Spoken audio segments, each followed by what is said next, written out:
Hey everyone, welcome to the RotoGrinders Morning Grind Podcast. I'm your host, Stevietpfl. It's Thursday. It's February 22nd. It's 2024. We have a 10-game NBA slate to talk about here on today's podcast, joined by my good buddy, Keith Eyster. Eys819. Keith, we had a week off. I mean, there was NBA All-Star stuff. There was plenty of college betting going on in the RG Discord. We had this NASCAR thing. But for NBA, we had a week off, and I feel very refreshed. From the NBA mindset, I'm exhausted. I'm just gonna say that I'm exhausted. Daytona week was like 10 times longer than it needed to be because of all the weather. But I keep thinking today is Tuesday. We're recording on Wednesday night. I keep thinking today is Tuesday. I'm way behind on my like NASCAR stuff for the week because of the rain delay and being at the track until almost 1 o'clock in the morning on Monday. But hey, man, how's it going? How was your All-Star break? All-Star break was good. It was great to get a little bit of time off. I think you're burying the lead a little bit. It was a pretty outstanding time away from NBA for you. That little NASCAR thing you mentioned, I think you got to tell the people what went on. I know you had a nice score. I believe one of your subscribers took down $500,000. Split the Millie Maker in two. So give us a little of those NASCAR goods, because that you're underselling that a little bit, sir. Keith, you know I hate promoting myself. I complain about it all the time. But yeah, I had a good weekend. I took down the FanDuel big tournament for 50 grand. So that was huge. Just a great weekend in general. Took down the tournament on Thursday night for the duels. Had a really good truck race on Friday night. And I mean, Daytona, like I had teams that were there at the end of the race on DraftKings and the Millie Maker. So like it was a great race. Roster construction still king. What I'm doing is working. I mean, this is now 4 years in a row we have had a subscriber take down the big tournament over there on DraftKings, and super pumped. Gator fan, Florida person, just super pumped. Just in general. So, but also yeah, had the outright. Forgot to mention that. You had William Byron outright. Told you on that. Had a couple others. You had Logano and Chastain also written up. It looked a whole lot like either one of those guys could win the race at any point. Also, so you were just all over it as usual, man. We all know you're the NASCAR GOAT. Just got to make sure that any newer listeners might not know. They definitely need to know. Yeah, I mean, we are on it. So the Running Hot podcast that I do with RotoDoc, it's 3 victory lanes in a row we've hit to start the season. So no pressure for Atlanta this weekend, but yeah, we had the outright, and man, I had some top 10s that were looking juicy, like big top 10s, like plus 400 top 10s that were looking really juicy there before that last wreck, But anyway, we got basketball's back. I'm a little pumped that basketball's back, and then I'm a little like, all right, how's the injury reports going to go? Yeah, right. It's like even this slate, like we have a lot of like, certain things of people being out and in, and minutes restrictions should be a little bit better depending on like who we're talking about. But I mean, even like one of the biggest players on the slate, Donovan Mitchell, definitely going to big time questionable, and like it could go either way. So I think he's sick or something. So anyway, too much All-Star break fun, I guess, for Donovan Mitchell. But really quick, before we jump into talking about this 10-game slate, did you watch the dunk contest? Did you watch the 3-point contest? I love watching the people complain about the All-Star game. Like, who cares if they scored a gazillion points? Who cares? Did you watch that stuff? What are your thoughts on that real quick? Yeah, I mean, it's I watched it because it's basically all that's on. I dabbled in college basketball more than I typically do. Definitely had some squad rides. So Duke hit for us tonight. That was beautiful. The All-Star shenanigans, like it is what it is. Like I'm not super into it. The dunk contest, I would say it's not up to expectation. Like I agree that the 3-point and the dunk contest like should be like the stars of the weekend. The All-Star game is what it is. It's been that way forever. Like you can't risk injury in that type of a format, things like that. So I get why that's like that. Look at NFL's All-Star game, even baseball. Like it's hard to put on like a great show of the actual game, but the side contests like the 3-point and the dunk contest, I feel like there's they should be doing a little bit more. The dunk contest was pretty disappointing. McClung was great, but nothing really outside of that. Jaylen Brown was semi-name in that, but I mean, not impressive to me. So a little lackluster on the dunk contest in particular. It's just been downhill since that Aaron Gordon, Zach LaVine battle. I feel like the dunk contest, like we need to revamp the dunk contest. Like I don't know how you do it. I would assume it's like money, just in general. But I mean, let's make the dunk contest better. The 3-point contest was great. I mean, we had big names in the 3-point contest. It came down to the wire. The Steph contest was awesome. It was really cool for her to put her skills out there and like show everybody that like, hey, you know, they can do it too. So just I mean, 3-point contest was great. The skills challenge was fun to watch. Dunk contest was terrible. Then an Orlando Magic guy won, and it was still terrible. All right. You just watch the dunks from this year, and you go back and you watch dunks from like 4, 5, 6, 7 years ago. Like Keith and I grew up in like the Vince Carter dunk contest like years. Yeah. Like, yeah, and just it needs to get better. But yeah, I mean, Richie, I would even be down with that. Bring in pro dunkers and call it a day. That's better than what we watched this year. Let pro dunkers showcase their talents and like put on a show if these pros don't want to do it. NBA guys don't want to do it. So, I mean, I'm in for any of that stuff. But what we're putting out there right now, product wise, like the dude that won the dunk contest has played like 2 games in the NBA, and he's won back-to-back years, and he hasn't done anything spectacular. He can jump, and it's fun to watch. Don't get me wrong, but yeah. All right, let's talk hoops. Brooklyn at Toronto. What's up, YouTube? What's up? Hope everyone's having a great Wednesday night. Thanks for hanging out. Brooklyn at Toronto, 231.5. Toronto, 2-point favorite. Toronto, nobody on the injury report. Whitehead remains out for Brooklyn. Doesn't matter. He really hasn't played minutes in a while. Let's go Brooklyn here. First, what do we think here on the Brooklyn Nets? We got, Ben Simmons expected to be playing close to normal minutes. Sharp is back. He came back right before the All-Star break. Kind of hurt Claxton a little bit. Claxton was absolutely smashing with Sharp out. And now, like, we look at the last 4 games, and he hasn't topped 30 minutes in the 4 straight. So, I mean, what are we doing here with the Nets? Yeah, the Nets are a really tough team to want to buy into right now. The Simmons thing, like you mentioned, are we sure that he's going to play full minutes? Is he going to start? Is he going to come off the bench? So that's definitely an interesting dynamic. It's a really good matchup against Toronto. We've talked several times about Toronto's defense just falling off a cliff since the trade deadline, or well before the trade deadline, since they traded Anunoby and Siakam. It's a good spot to attack, but Brooklyn is kind of a mess to figure out right now. Claxton not playing as many minutes. Ben Simmons, is he on a minutes restriction? Maybe not. If he's not, is he going to play 30 minutes? I still don't even know if that's the case. So Nets are a tough team right now. I think you can take shots on Bridges for ceiling. I think Cam Thomas can just go off scoring any night, so he's fine. But we've got a 10-game slate here. I'm going to be pretty picky. I don't have a ton of interest in Brooklyn.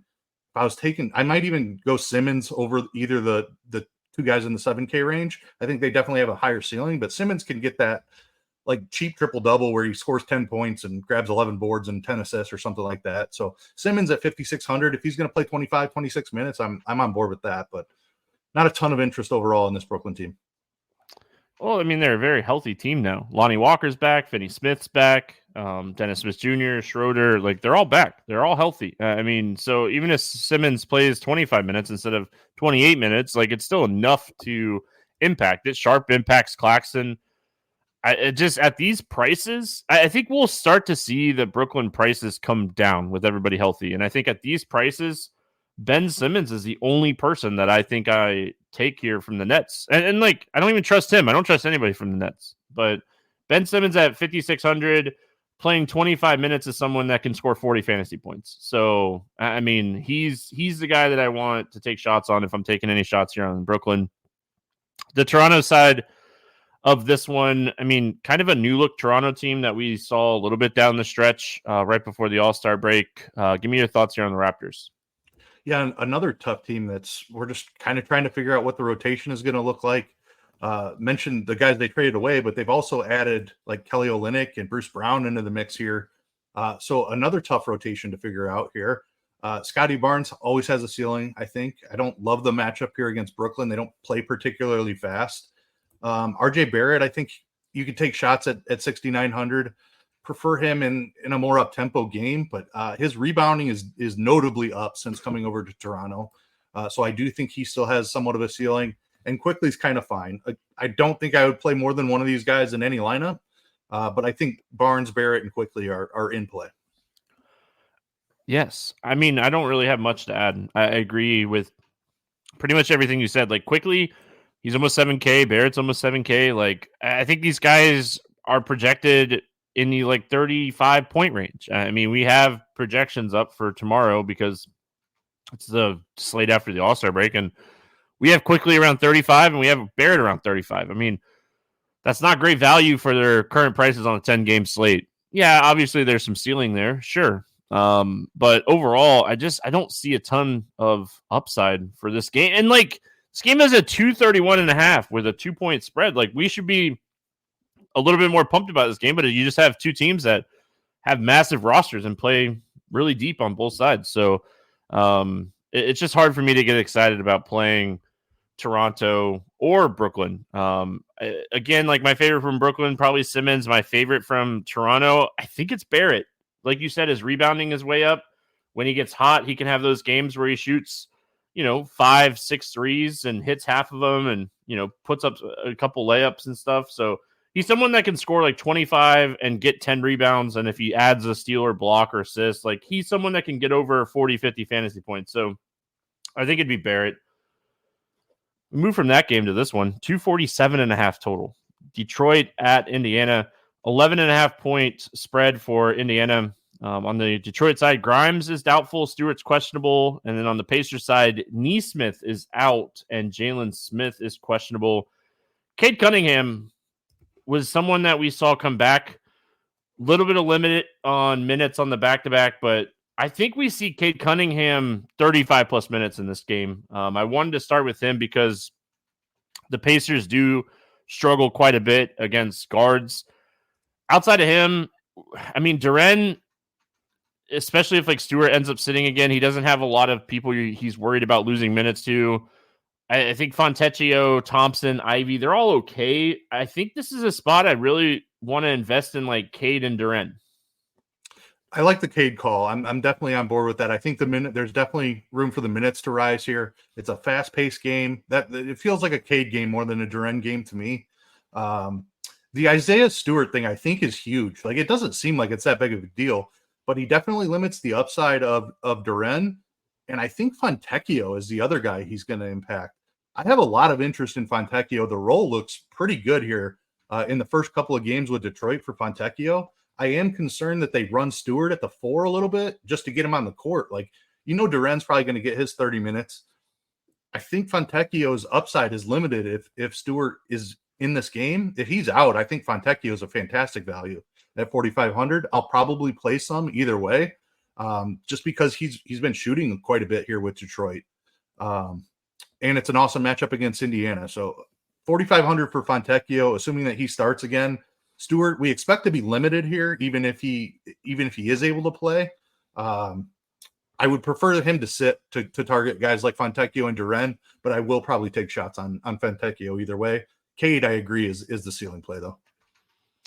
Yeah, I feel like Cade is still kind of priced from being out, missing some time. This is a guy that should probably be over 8K. He has that 8K ceiling.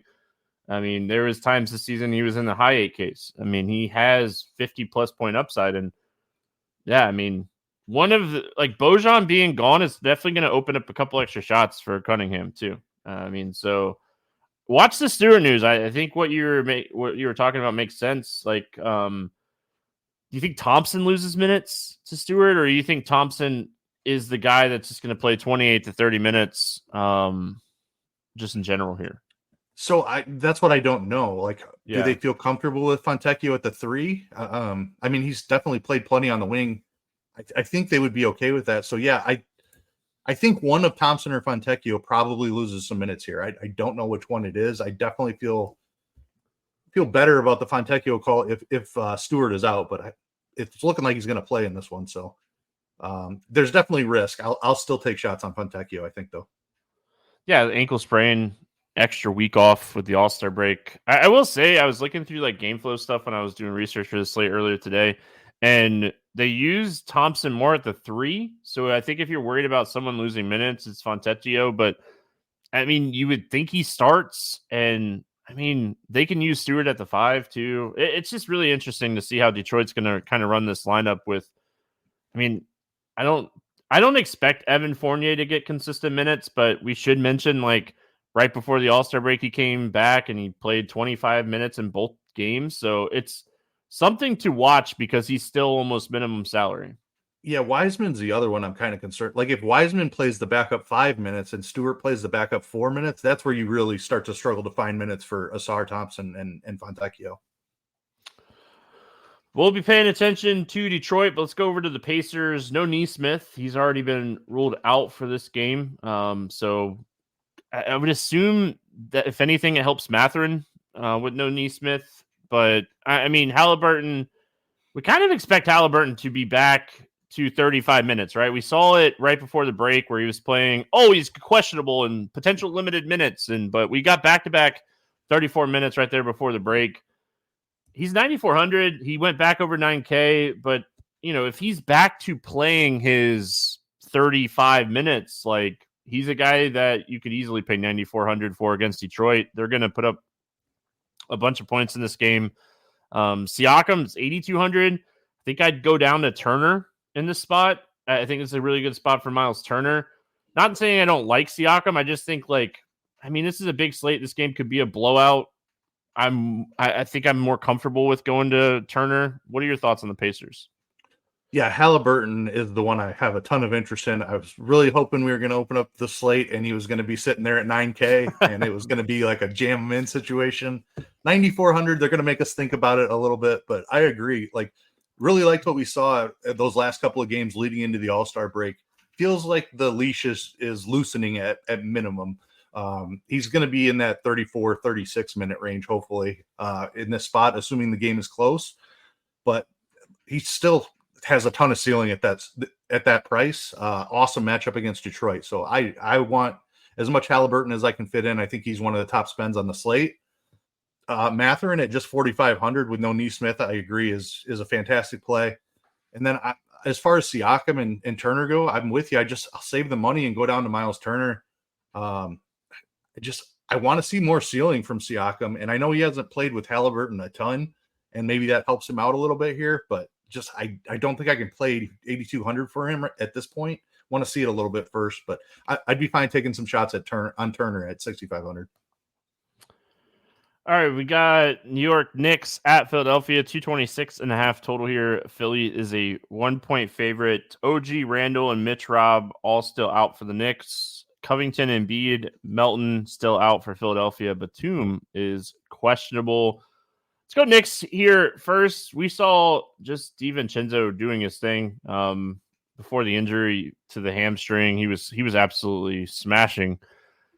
I don't necessarily love this matchup. I don't necessarily love the price, and I don't necessarily love that Brunson's back. I mean, a lot of DiVincenzo was Brunson being out, and OG being out, Randall being out. DiVincenzo still has point upside. This game is not going to be like that super fast-paced game that we like to target. I mean, the Knicks are 29th in pace. Philadelphia has been playing a little bit slower without Embiid, so they've dropped to 13th in pace. What, if anything, do we like here for New York? We know New York's going to play big minutes. Tibbs loves to run his guys out there. Brunson should see close to 40 in this spot, I would think. So he's very much in play. I prefer other guys. Just the matchup against Philly is tough. Like you said, they've slowed down a little bit. Their defense has fallen off, though, as well. So I do have some interest here. DiVincenzo at 7,700. I think that he still has upside at that price. This is a guy who can score 30 actual points with this group of guys. Hartenstein back maybe hurts that a little bit, but we know the starters are playing 35 plus minutes with potential for 40, 42 even in a close game. So the spread is tight. If Philly's going to keep up, then I do have some interest in these Knicks guys that could play big minutes. Josh Hart is the other one. It's at 6,400. I think he's in play. Just does a little bit of everything. Rebounding has been up quite a bit. So some interest in Josh Hart, but I think DiVincenzo and Brunson to a little bit lesser degree. Do you want to, without looking, do you want to guess what DiVincenzo's point prop is? 20.5. 18.5. Ooh. That's an early recommendation. I think I take that one. I think so too. I like the over. I think that's too low. I think that even with Brunson out there, I mean, I'd have to obviously go look and see. I know Brunson missed the 8th when they played, but I mean, he's hit this line a ton even with Brunson out there. So I think this line's low. I think I'm gonna bet it. I'm with you. I like it. Yeah, I think it's too low. Precious has been playing a ton. Hartenstein coming back, I mean, could potentially hurt that, but he has been playing a lot at the 4. So we could potentially see him kind of in that Julius Randle role. I mean, for the foreseeable future with Randle out. So I don't know if Hartenstein's really going to hurt Precious too much as far as minutes. Production, I think, will hurt a little bit. Josh Hart's been rebounding a lot more. Yeah, I think who gets the rebounds is going to be the key. Does it hurt Precious? Does it hurt like Hartenstein coming back? I think is going to hurt one of Precious or Josh Hart from a rebounding perspective. I mean, I lean Josh Hart, but I mean, Kelly Oubre is not someone that's going to go in the paint a lot. So I feel like Josh Hart's going to be sitting out at the 3-point line a little bit more in this game, and we're going to see like Precious and Hartenstein, get those rebounds. Like Precious, like Tobias type. So Tobias is going to be in there a little bit. So, yeah, let's move on.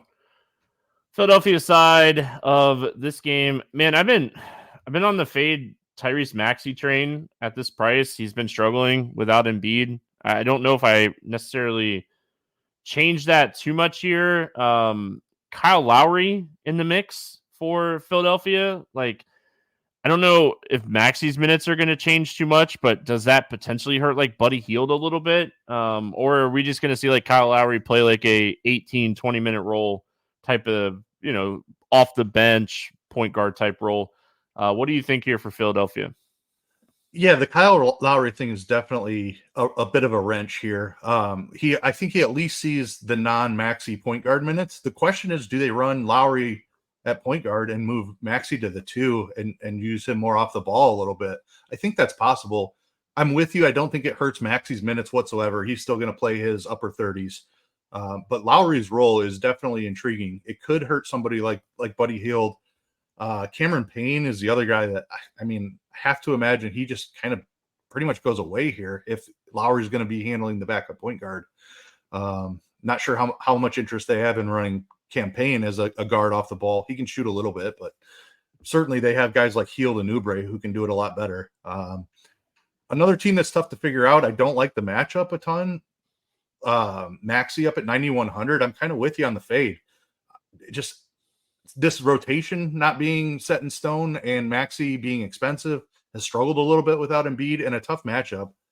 Probably mostly out on this Philly team. I think I was going to talk up Hield as my favorite play just to save a little bit of money. He's been shooting really well since coming to Philly. But your note on Lowry there, if they run Lowry at the 1 and Maxey at the 2, maybe Hield loses some minutes here. So I have a little hesitation now. But Hield's been good for Philly. I will say that.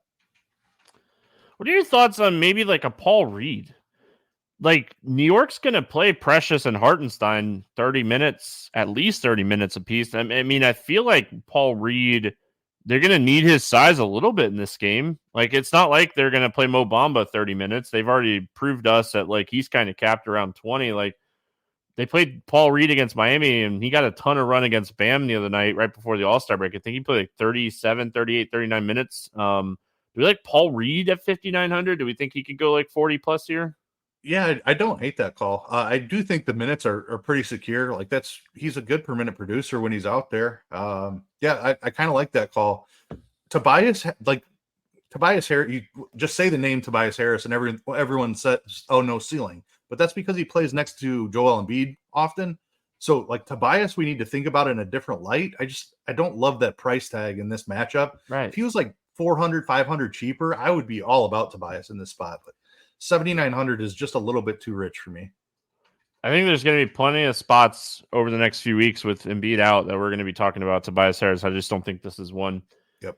We got Orlando at Cleveland, 214.5 total. Cleveland is 6.5-point favorite. Fultz is out. Mitchell is questionable. We'll go Orlando first. I'm a Magic fan. Everyone knows I'm a Magic fan by now. If you're new, welcome. Thank you. Hit the subscribe button. Appreciate it. On the Magic side, there's nothing. I mean, Fultz being out matters a little bit. They might start Anthony. They might start Anthony Black. I just don't think I want to touch anything. And like, I love playing Paulo, and I think Wendell Carter's minutes are going to be a lot more solid, and he's 4,900. But gosh, gotta hate this game. Like, this game in general, this has to be like our least favorite game on the slate. Yeah, I mean, Orlando has a team total of like 104, so it's really tough.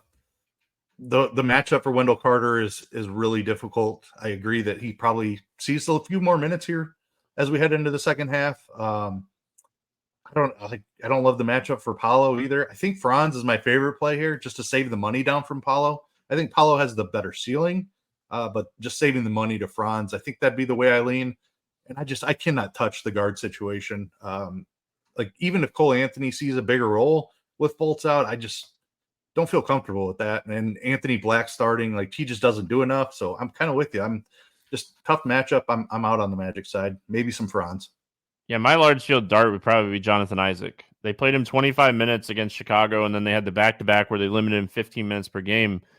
I think Jonathan Isaac at 25 minutes is fantastic. I don't know if we necessarily see that, but this dude is one of the most elite defenders in the NBA. I talk about it all the time. When he's 100%, he's probably a top 5 defender in the all of NBA. So in a defensive matchup like this is what this game is. It's two really good defensive teams facing off against each other. And in a game like this, I could see like Isaac playing like 20 to 25 minutes. So I think that's a great call. Yeah, I don't mind potentially taking some shots on him. Like, this is a spot where Jonathan Isaac could get 4 to 6 stocks. And I mean, that's enough where you just need him to score some points. So 3,500 too. Like, it doesn't look like there's going to be any type of value down. Like, there's a couple 4K guys that we'll talk about, but 3,500 is going to be tough to find. And I do think we might be a little bit light on his minutes projection right now.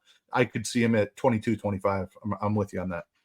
And Jeff Rowe asked Goga. Goga is out of the rotation right now. They're using Isaac and Mo Wagner. Like, they use Mo Wagner off the bench for like some scoring, and they use Isaac to, kind of cover Mo Wagner's terrible defense. So I just don't think Goga, with everyone healthy, is going to play a lot, if any. Cleveland side of this game, Mitchell matters. I mean, let's start with that. Like, if Mitchell sits, Garland's 5,900. Levert's 4,800. Like, Strus is 4,900. I know it's a terrible matchup against the Magic, but if we do end up getting Mitchell out in this game, Mitchell is someone that plays 35 plus minutes a night. Like, that's a lot of minutes in production, even in a terrible spot. Like, what are our thoughts here? If Mitchell plays, I probably don't play anybody. I'll say that. But if Mitchell sits, Garland, Levert, these guys look juicy. Yeah, I'm with you. I don't love the matchup, but if Mitchell is leaving behind his 30% whatever usage rate, that we have to have some interest here. My biggest question is, what does Darius Garland's minute ceiling look like? We saw him touch 30 a couple of times before the break. He had been in that 25 to 30 minutes range for 4 to 6 games, whatever it was there, leading up to the break. But if he could play over 30 in this spot, I have a ton of interest in Darius Garland. I'm going to stop you really quick. There was a report that came out earlier today that said he is no longer on a minutes restriction. There you go. I mean, if we're looking at 34 Darius Garland minutes with no Donovan Mitchell, I don't care what the matchup is. With him priced at 5,900, I'd be all over that. I think he'd be one of the more popular players on the slate in that instance. I love the Levert call as well. I think there's room for a ton of usage for him off the bench. He's 4,800. And I think you could even look at a guy like Max Strus or Sam Merrill as minimum price. I don't know how many minutes he's going to get. This is, of course, Mitchell out only. But I think Merrill could step into 18 to 20 minutes, and we've seen him shoot really well in that role. I think there would be enough shots for him to get there at minimum price. I think, like, overall, if Mitchell sits, you could take some shots here, just in general. Levert would start. It would open up, usage off the bench for Merrill, like you just mentioned. I think that's a great call at 3K. So if Mitchell plays, there's just not a ton of value. It's a terrible spot. I do think like if you want to be on the front end of Garland playing 38 minutes, this is probably the best spot to do it, even if Mitchell plays. So, you could obviously take some shots on him. No minutes restriction for Cleveland usually means 35 plus minutes for Garland and Mitchell. So if Mitchell's out, Garland, I think, is one of the best plays on the slate. Him and Levert. Levert would slide right into that starting spot next to Garland, and he would play 30 plus minutes at way too cheap. So, all right. I circled this game, Keith. I have this game as the game of the night tonight. We got Phoenix at Dallas, 244 total. Dallas a 2.5-point favorite. Beal is questionable. Lee is out. Exum is out for Dallas, but this should be a fantastic basketball game. A lot of scoring, a lot of pace, a lot of no defense played. Let's be honest. These two teams are bottom half defending teams. So let's go Phoenix first. I mean, is this a spot KD just goes bonkers? Is this a spot Booker just goes bonkers? Who's going to match up against Nurkic? If Beal's out, Eric Gordon, Grayson Allen off, like these guys are cheap. Like I have this game circled as a game I definitely want to be paying attention to on the slate. Yeah, completely agree. Like they have stars on both sides who could just score in bunches. Neither one of them plays very much defense at all. It's a high total, tight spread. So I completely agree with you. It's a game that we can target for fantasy goodness. The problem is Durant or Booker is always a very difficult decision. I lean Durant in this spot. And then there's not a ton of conviction about it. It's just more of a gut feel than anything. I think Beal is in play as long as he's out there and not restricted at 7,100. We've seen him get enough usage even next to Durant and Booker. I think I would want to get up to one of the two studs first, but I do think Beal is in play. And if Beal sits, then I completely agree with Grayson Allen or even Eric Gordon as well. So it's going to be Durant and Booker, assuming that Beal is in there for me. And I don't have a strong preference. I'll go slightly Durant. But it again, no real conviction there.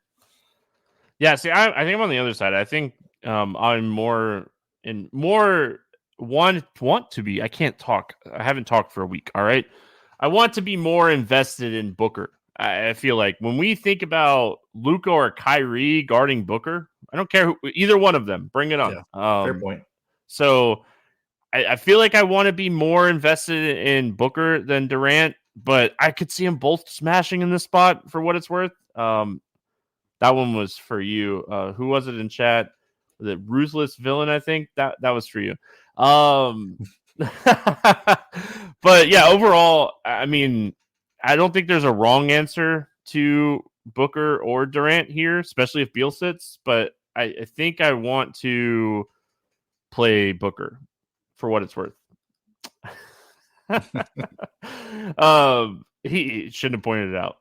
He should know if he's a new listener. Again, welcome, hit subscribe. But if he's been here for a while, he should know me better than that. I am that type of person. But let's go to the Dallas side. Man, Luka's 12-1.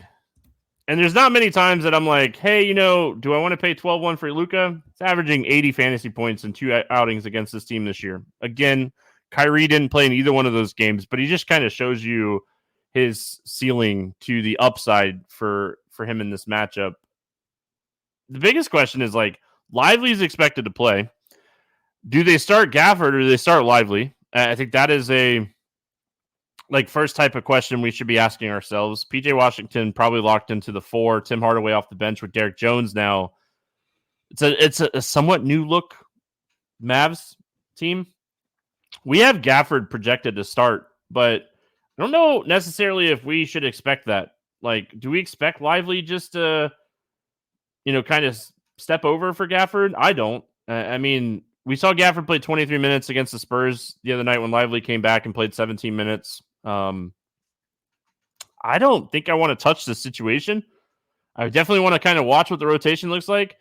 And I think I just want to play Kyrie or Luka. That's the answer.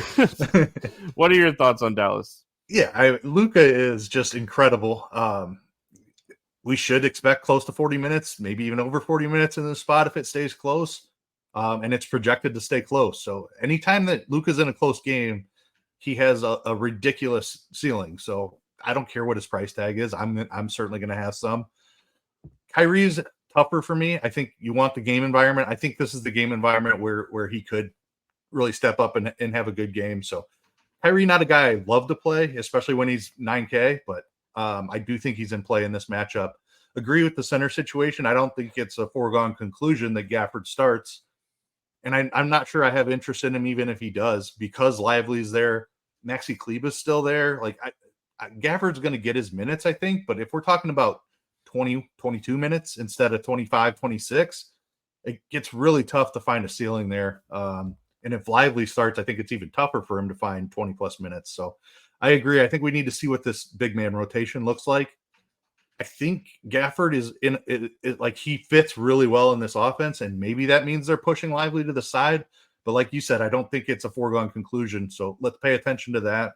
See how it works out for this game. Just give me Luka, give me a little bit of Kyrie in this spot. I think we're going to have value just in general on the slate. So I don't think it'd be hard to fit like a Booker Luka team and just hope this game stays super competitive and close. All right, we got Clippers and Thunder, 236.5 total here. Clippers 2-point favorites. Let's go Clippers first. Nobody on the injury report for this one. Any thoughts on the Clippers? Tough team to play. It is a nice pace up spot against Oklahoma City. They are solid on the defensive end, but they play really fast. I think Paul George is still on a bit of a minutes restriction, so that basically limits it to Kawhi and Harden for me. I don't feel comfortable about Zubac's minutes really in this spot. It's a great rebounding matchup for Zubac. If I knew he could play 28, 30 minutes in this spot, I would have interest in Zubac. But I think it's just Kawhi and Harden for me, and it's because it's an up-tempo game. I lean slightly to Harden, I think, in this spot.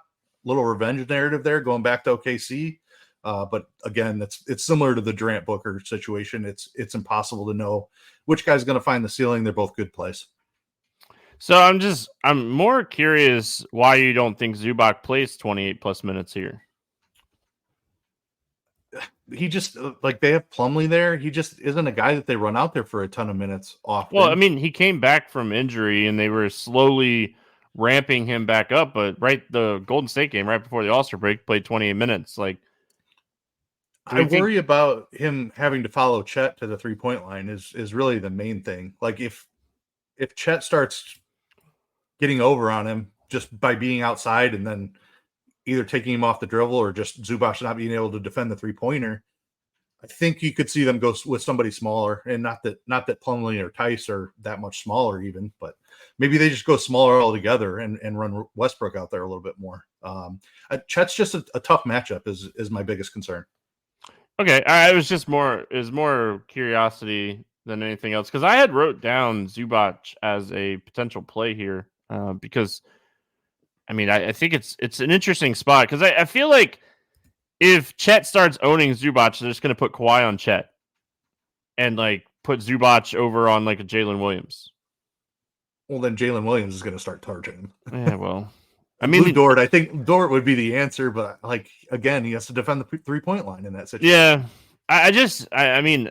Mason Plumlee is not the guy I'm worried about Zubac losing minutes to in this game. It's Westbrook is the answer, I think. Or Tice. I think Tice. Yeah, maybe Tice. I think Tice would match up better with Holmgren than Plumlee if he starts getting torched. But I don't know. It's tough. I do like every time Kawhi is on the floor, I have interest in Kawhi. His ceiling is massive this season. I think this is going to be a close competitive game. Don't mind the James Harden revenge narrative, but James Harden's just been playing great. His price has just climbed up with Paul George's like minutes being limited a little bit. Harden has saw the biggest increase in price. Like Clippers +2 in this game, by the way, but just get used to it down the stretch. I am team Clippers. Very, very big Clippers fan. Thunder side of this one. I mean, SGA definitely seems juicy in this spot outside of, just thinking not looking at the matchup, just saying, hey, who's going to keep this game close? It'd probably be SGA. He's 10-5. I like guys a little bit more than him, but his ceiling is massive. Kind of going to the conversation we were just having with Zubac, it made me like Chet a little bit in this spot. Yeah. I feel like they don't really have that like perfect answer to match up with Chet. What are your thoughts on the Thunder? Yeah, as we were talking through those defensive matchups, I also started getting a lot of interest in Chet. I think he could have a lot of open looks on the perimeter in this spot. SGA is always great. He obviously has the most ceiling. I don't love the matchup, though. The Clippers have played great defense, so maybe saving a little bit of money going down to Chet is the play. Jalen Williams probably gets Kawhi on the other side, or even Paul George, both outstanding defenders. So tough spot for Jalen Williams. I think Chet might be my preferred play here on the Oklahoma City side. Of course, I'll have a little bit of SGA. I generally make about 20 lineups, and there's not really a slate I ever just don't have at least one of SGA. He's been awesome. My other question really quick on the Thunder is Gordon Hayward is probable. He's been out since like the day after Christmas, so I don't expect him to play like full minutes.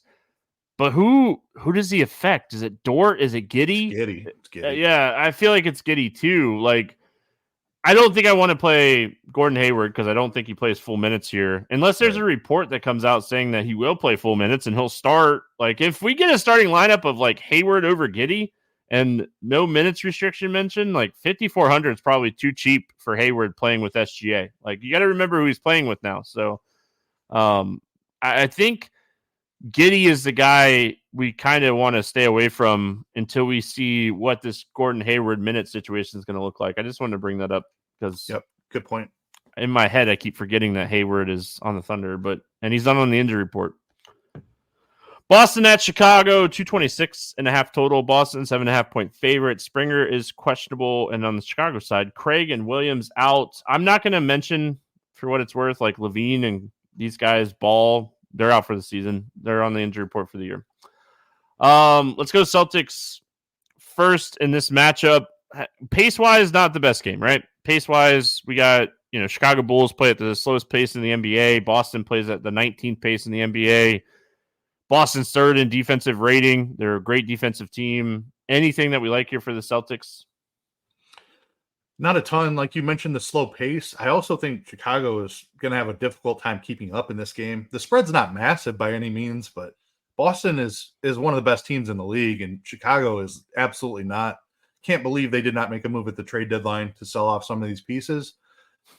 I'll take some Tatum for the ceiling. I think Jaylen Brown at 7,500 is interesting. Even Porzingis, it's max one of those guys for me, and it's just hoping to find the guy that goes off. I don't love this game overall, but there's certainly ceiling to be found amongst the three studs there. I think the price on Jaylen Brown is really nice. Yeah. He's like right below the top tier in that like mid-tier ish range. And he's easily a guy that can put up 50. So he's probably my favorite play from Boston. Like, I'm not Mr. Eyes over here, but if I was running 20 entry max, like he would definitely be the guy to have the most exposure to on Boston today. Yeah, I completely agree with that. The price stood out to me as well. Like he's typically in the 8K range, like between 79 and 8,200. 7,500 is a nice price. Agree. All right, I'm gonna throw another like trade deadline at you. They brought in Tillman. Do we think Tillman affects Horford? Do we think he affects Porzingis? I just don't see him taking Porzingis like off his normal minutes. Like, is Tillman a way to get Horford some minutes at the 4 and let Tillman play backup 5, and Tatum get to play more at the 3 with Horford's on the floor and when Brown's sitting? Like, they spread out Brown and Tatum quite a bit anyway. But like, do we think like, if anything, do we see like Tatum having more upside because he's going to get to play the 3 a little bit more? I think Tillman is just an upgrade over Luke Cornett. Like Tillman just plays the backup 5 exclusively. Yeah. I think Horford's going to have a hard time finding any more than like 25 minutes. I don't think it affects guys like Tatum, Porzingis, Brown. Tillman's a Cornett replacement more than anything. Yeah, I was just thinking like more of like Tatum getting to play the 3 a little bit more. That was my thoughts. Like, think about this matchup just in general, right? Like, if he gets to play the 3, he's getting like Caruso. Like, that is a mismatch. I mean, DeRozan is probably a mismatch too, but yeah, I'd rather have DeRozan on him than Caruso. Good old DeMar DeRozan, baby. All right, let's talk the Bulls side of this one. Gosh, man, I like Kobe White and I like AU, but I don't like the matchup. Yeah, very difficult matchup. I have concerns the Bulls can keep up in this one. Like, there's just Vooch is cheap, but I don't like that matchup. I think Tillman there, even backing up Porzingis, makes it even more difficult matchup. Like, Vooch's price is standing out. I think Kobe White probably has the most ceiling on this team at this point, which is crazy to say, but it's probably true. I just don't love the matchup against Boston. Dosunmu's been playing a bunch of minutes, but the price is kind of corrected now. So in this matchup, I don't think I'm going there. Kind of just off this Bulls team in general. Kind of off this Bulls team in general, too. Houston at New Orleans, 227.5 total. New Orleans is a 6.5 point favorite on the Houston side. Eason remains out. Bullock is questionable on the Pelican side. Ingram is questionable, and Zeller is questionable. We talked about Mitchell impacting the slate. Well, Brandon Ingram missing this game would matter a lot for the slate in general. Both of these guys are illness questionable, so we'll see if they're at shoot around or not. Let's go Houston first. Any interest here in the Rockets? Man, Fred VanVleet coming back. They picked the wrong game because I don't like the matchup against the Pelicans, but you've made the point on this podcast a couple of times. Amen Thompson really impacted Alperen Şengün's ceiling because Thompson's an awesome rebounder, and Şengün gets there a lot of times with his double-doubles, and that includes 10 rebounds, which he was struggling to get. In a different matchup, I would be jamming Alperen Şengün, but I just like the Pelicans are really solid. Jovel and Zion on the other side. I wish it was a better matchup because I think Şengün's role is going to grow in this spot. I just don't know if it's the spot for me to take a shot on that knowledge. I'm concerned that Fred VanVleet doesn't play his typical 38, 39 minutes, and we see him in the low 30s. So it makes it a really difficult team to play. I still think Şengün's my favorite play. I wish this was a better spot for him because I would be jamming a ton of Şengün. Yeah, great defenses, both sides. Good rebounding. Man, we got like 2 or 3 games where we got to take Şengün's under on his rebounds, and it was great. I expect his rebound chances to go up. They still are down a little bit with like Smith on the floor too, but I mean, we're seeing books already at 8.5 on Şengün's rebound, where we were taking the under at 9.5, 10.5. So they're definitely adjusting a little bit. I mean, at this point, we might be able to take the over, but the juice isn't great. But I don't have a ton of interest here in the Rockets. If anything, maybe VanVleet or like you said, Şengün, but like VanVleet at 6,700, there's upside in that price. Like this is a guy that's most of the time in the mid sevens. So he's someone that can score 40 plus fantasy points in a matchup, but I don't love the game just in general here. Don't love the game. Pelican side of this one, Brandon Ingram matters for sure. If Brandon Ingram ends up sitting in this game, McCollum at 7K is nice. Zion at 7,800 is nice. I still worry about like Valanciunas' minutes just in general. I would assume they start Trey Murphy, and he's like 4.8K if Ingram sits. If Ingram plays, it's probably just maybe a little bit of exposure to like Zion or a little bit of exposure to like Ingram, and that's really it for me on the Pelican side. Yeah, if Ingram's there, Zion is really the only interest I have. Maybe a sprinkle of Ingram as well, but out pretty much on the rest of the team. This Valanciunas, why am I losing his name all of a sudden? Larry Nance thing that they've been doing is just it's impossible to figure out. So I think I'm gonna give up on trying to figure out how many minutes Larry Nance is gonna play. It's never gonna happen. Just when we think he's taking on the bigger role, he plays 18 minutes. So it's Zion for me if Ingram is in. Zion is one of the best plays on the slate if Ingram is out. McCollum would get a nice bump as well, and Trey Murphy would be the guy to target who should step into a larger role as well. Don't have much else to add other than that. Yeah, I mean, are they just trying to keep Valanciunas healthy for the playoffs? Are we going to see like 30-minute Valanciunas when the playoffs roll around, or is like this how they want to approach it? They want to play both these guys. I don't know. I don't know either. We'll have to see. Playoff time would be interesting. All right, we got Charlotte at Utah. Just kidding. 231 total. Utah 10-point favorite in this one. Ball and Williams out for Charlotte. Porter out for Utah. He's not with the team. All right, let's go Charlotte first.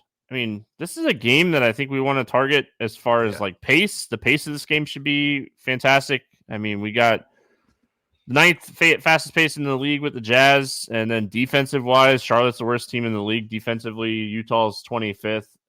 So what are we playing here from Charlotte? I love this game. I think there's a little blowout risk, obviously, as there always is with Charlotte, but they've looked like a much more competent team since these trades. Just bringing in a couple of veterans like Grant Williams, Seth Curry, Davis Bertans, like they're just a much more complete team.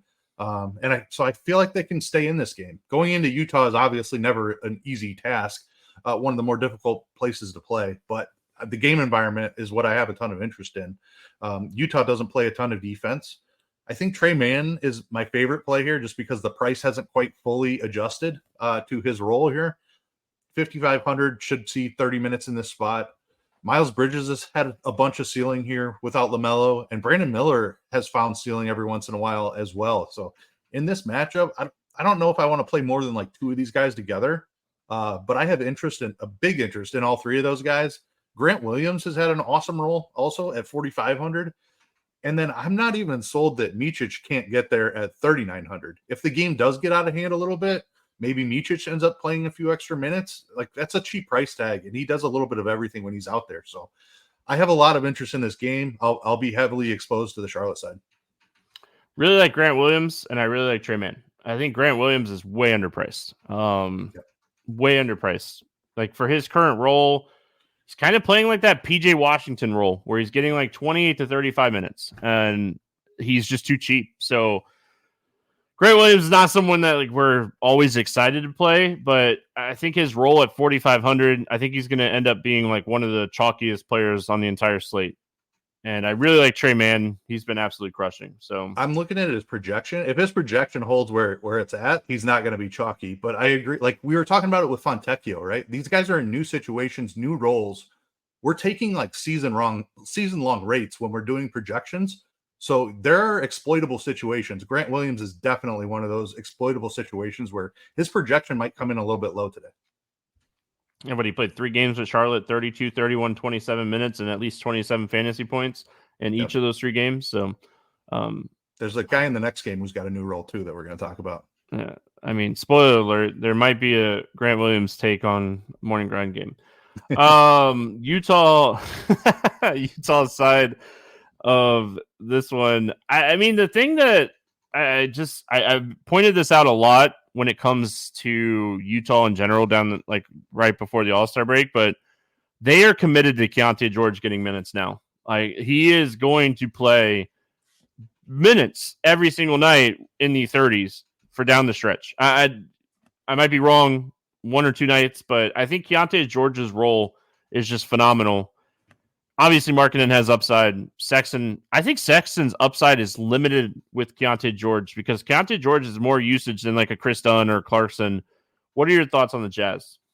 Yeah, we were just talking about new roles. Keontae George, another guy, he has a completely different role than he had, 6 games ago or something like that, ever since they made those trades. So George is one of the best values on the slate, I think. Markkanen definitely has ceiling. Love the matchup for him against Charlotte. Walker Kessler, another guy with a new role, should see minutes in that like 25 to 28 range. He hasn't really broken out, but I mean, Charlotte is always a team we like to target centers against. So I have a ton of interest in Walker Kessler. I have chased that the last couple of games right before the break, and it didn't work out. But I mean, Kessler is a guy we would love to play at this price last season. So I think he's getting that role back. I understand that John Collins is still there, and Collins has been playing really well. But I feel like Kessler could absolutely crush 5,100, especially in a matchup against Charlotte. I will note, because when we were doing the podcast last week, somebody was asking me, do we want to still play centers against Charlotte? The answer is yes. We still want to play big men against Charlotte. The rebounding for Charlotte is still bottom 10. It's a little bit better than it was. We'll just say that. It's a little bit better than it was. It's still not great. So I think we'll obviously keep watching the trends on like how different the rebounding is going to be with Nick Richards, Miles Bridges, Grant Williams type players, Bertans, like you mentioned. But I think we still, at this point, want to play big men against Charlotte. So, all right, we finish out the slate. Washington at Denver, 231 total. Denver is a 15-point favorite in this game, and I don't think that number is too crazy. Livers is out for Washington. Strother is out for Denver. Let's start with Washington here first. What do we like here for the Wizards? Blowout is obviously a concern, but the guy I was talking about with the new role is Denny Avdia. Has been playing upper 30s minutes, and he's shooting a ton recently. He's rebounding a ton recently. The price is coming up right with it because he's been absolutely smashing, and he scored 70 DK points in the last game. Kyle Kuzma was out. Don't expect that level of production, but like he's consistently hitting 40, 45 DK points in this new role that he's been playing upper 30s minutes. The rebounding looks awesome without Daniel Gafford. That's the biggest change. Like Bagley is not the rebounder that Gafford was. So it makes sense to me that Avdia has seen a huge increase in his rebounding rate here recently. The price at 6,800 feels uncomfortable, but I think he's still underpriced, especially if he's going to keep shooting at the rate that he has. Avdia is my main target here. I think Bagley is in play.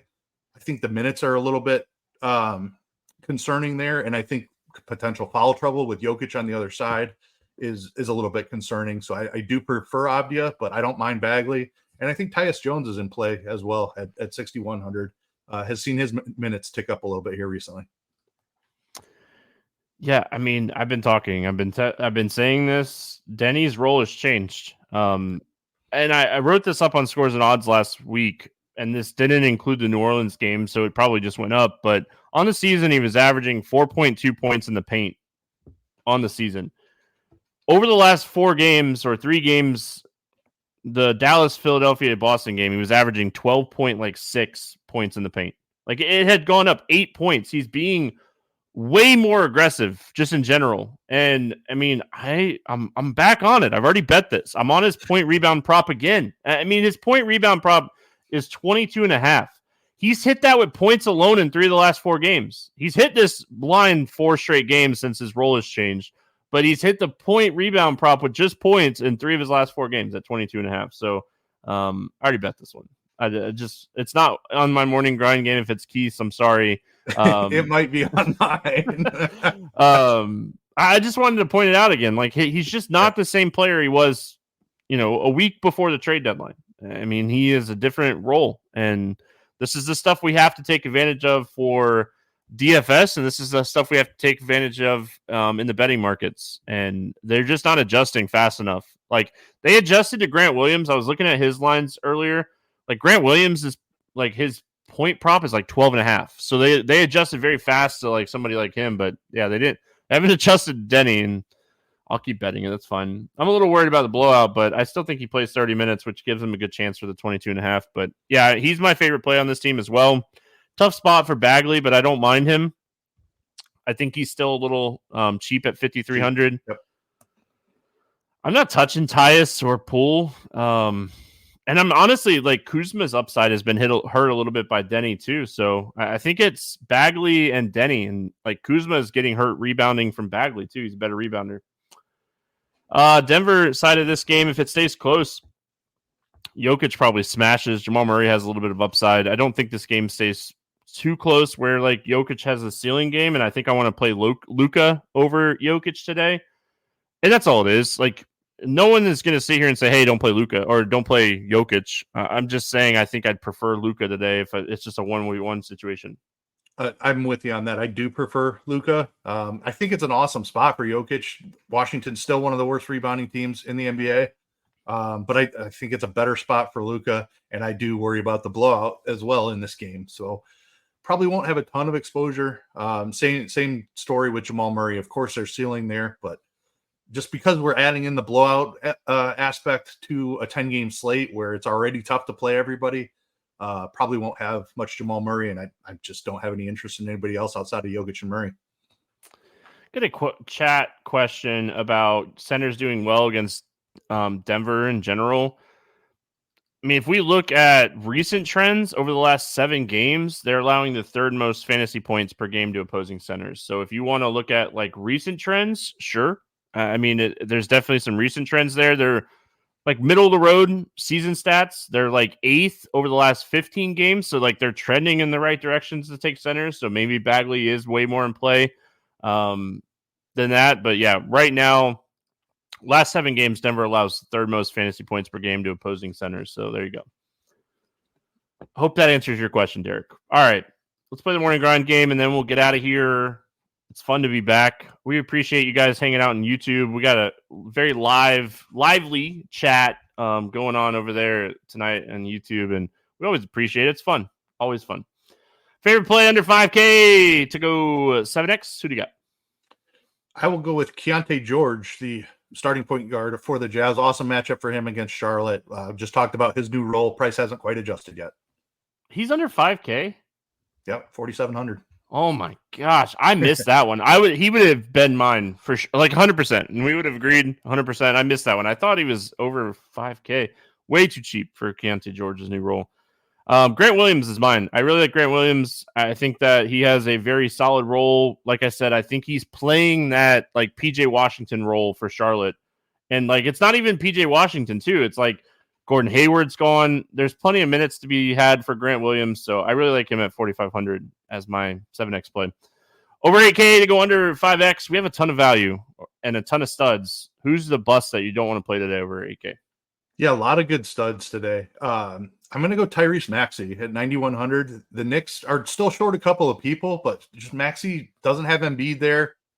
New bodies, new rotation. I think there's going to be some chemistry issues to work out. So give me Maxey in a tougher matchup against the Knicks.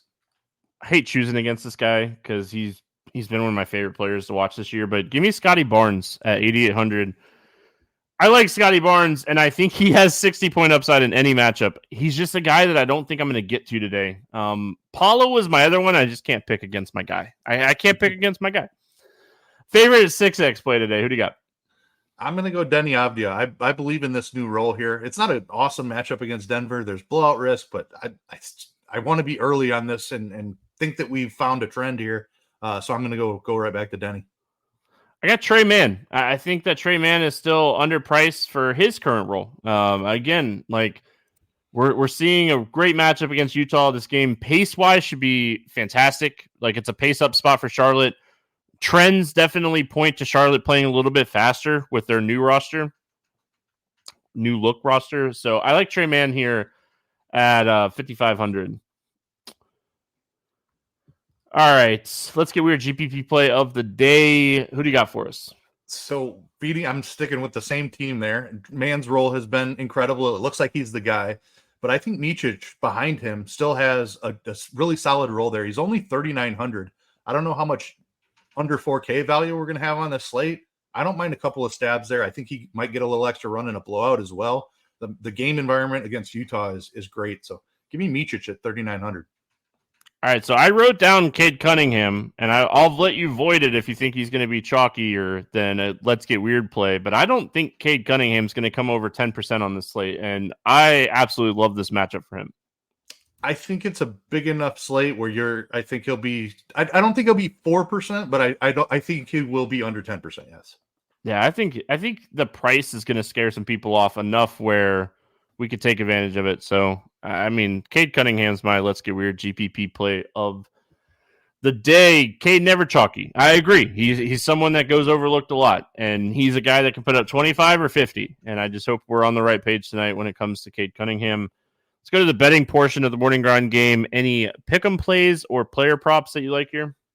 So the one I do, in fact, have written down is Denny Avdia over 22.5 points and rebounds. Completely with you. The books are just slow to adjust. The role has increased since the trade of Daniel Gafford. The minutes have skyrocketed as well. So Denny is a smash over 22.5 points and rebounds. The other one that we talked about that I absolutely love is Dante DiVincenzo over 18.5 points. Gave that one out earlier as well. I'm definitely getting right back on board that one.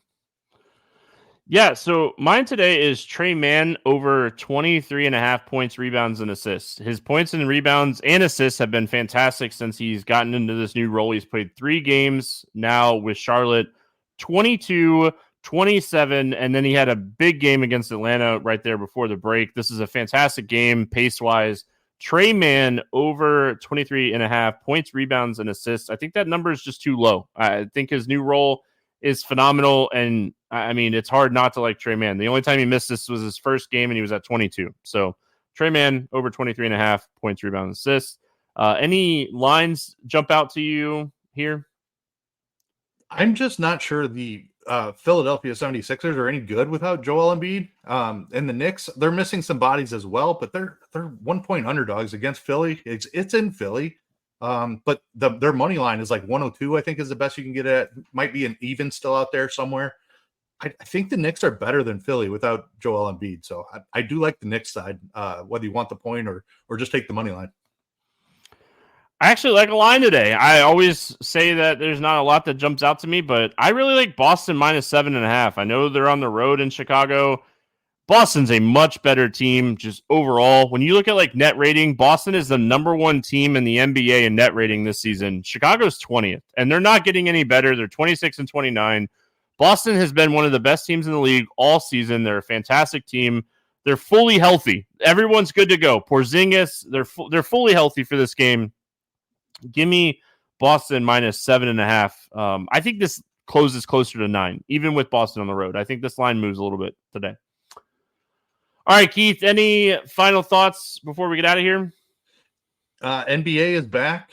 Yeah. MLB spring training kicking off this weekend with the games. I'm down here in Phoenix, so I'll definitely be getting out to a bunch of those. And don't forget about those NASCAR streets, because there's this guy over here to my left, whatever side that is. Yeah. He's pretty good at those NASCAR stuff. So probably check out his package and listen to what he has to say about the races. Yeah, I'm about to dig into some NASCAR for early week bets right now, right when we get done. So appreciate the kind words. Thank you, everybody, for all the kind words in chat. We're going to get out of here. We'll be back tomorrow talking more hoops. Good luck, everyone. Have a good